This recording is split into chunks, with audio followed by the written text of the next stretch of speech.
Please put your hands together for Derrick Stroup. Ladies and gentlemen, Derrick Stroup. How y'all doing? Glad to hear it. My name is Derrick Stroup. My last name's important in this first conversation that we're going to have tonight, okay? The other day, I was watching some TV. I'm 32 years old.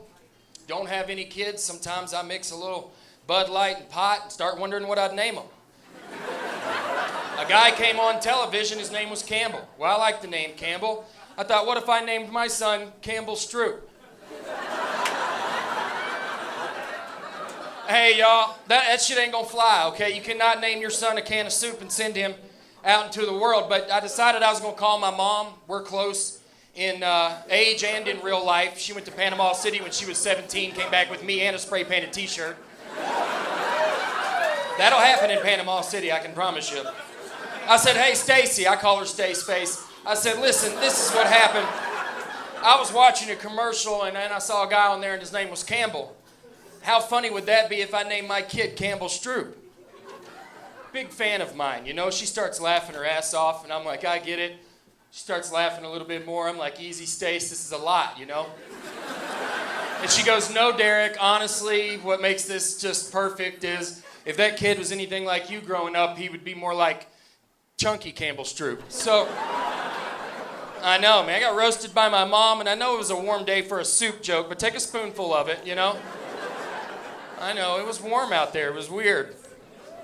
You've already picked up from it on the accent a little bit. I'm from a little town called Harvest, Alabama that I'm trying to put on the map. Yeah, because every fucking tornado in the country is trying to take us off. We don't even live above ground there anymore, folks. You just pull up and there's a white picket fence in a driveway that leads to a storm shelter, you know? We're like little redneck moles, man. I wish I was lying. Around September, we stick our heads out. Is it almost time for the tide to roll? Is it almost time for SEC football? That's the best fucking hiccup you'll hear this side of Mississippi, folks. How'd I get into comedy? Thanks for asking, man. I appreciate that. Participation's 90% of the grade. If you left now, you'd still make an A. You're welcome. There's a couple avenues you can take. 2 DUIs in 6 months will get you on a bicycle and an open mic list. Yeah, for sure. I'm in there borrowing money from my sister to eat at Chick-fil-A, you know? Or another angle is the first job you ever have in your entire life is at Babies R Us, you know? 16 years old, they put me in the breast pump section, you know? It's fucked up. Started off with a little acne on my chin. 2 weeks later, looked like a pipe bomb went off in my face. I mean, the breast pump section. I got women named Ashley, 24 years old, coming up going, this says it takes a lot of double D batteries. I have sensitive nipples. I look like the Cowardly Lion. All you need is a pump. All you need is a pump. But that's why I started wearing 4 pairs of underwear, so people couldn't hang their jacket off the front of my fucking pants. I'll be damned. There's a lot of adjustments and stuff to make out here in Colorado. Culturally, climate. You guys quit fucking laughing right now. You fucking listen to me. And one of the major adjustments that I had wasn't going upstairs or, you know, playing freeze tag and running out of breath. It was actually the 3rd night I was here, and it was having sex with my girlfriend.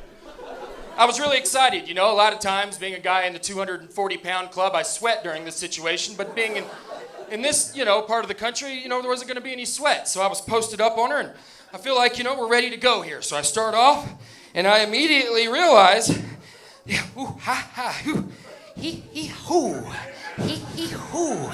She's like, hey, Derrick, this isn't a huge deal, but I just want you're not doing much. You got to start humping a little more than what you're doing. And I was like, okay. Well, I'm going to give you a little bit more than what I got going. I said, baby girl, I'm a mile in the sky right now. I can't really catch my breath like I want to. So she was like, Derrick, you have got to start moving your pecker or you're just squishing me. If you're not humping, you're squishing. So I said, all right. So I felt like it was more my hips, but I started getting a little dizzy, man. I got a pain in my side like you get in the 6th grade when you show up and the PE teacher's like, 5 laps around the school's a mile. And you're like, what, dude? Man, I blacked out on fruit by the foot last night.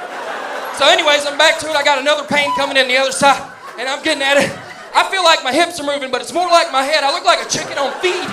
I'm coming at it like this. And she's like, Derrick, you are not moving your pecker. And I said, listen, Beth, I'm lightheaded as hell. We're a mile in the sky, okay? If I'm ever on you and I'm not moving my hips, that's a sex move. It's called the Lieutenant Dan, okay? Hey, y'all been a lot of fun. Give it up for your boy, Deacon Gray. Derrick Stroup, ladies and gentlemen. Derrick Stroup. My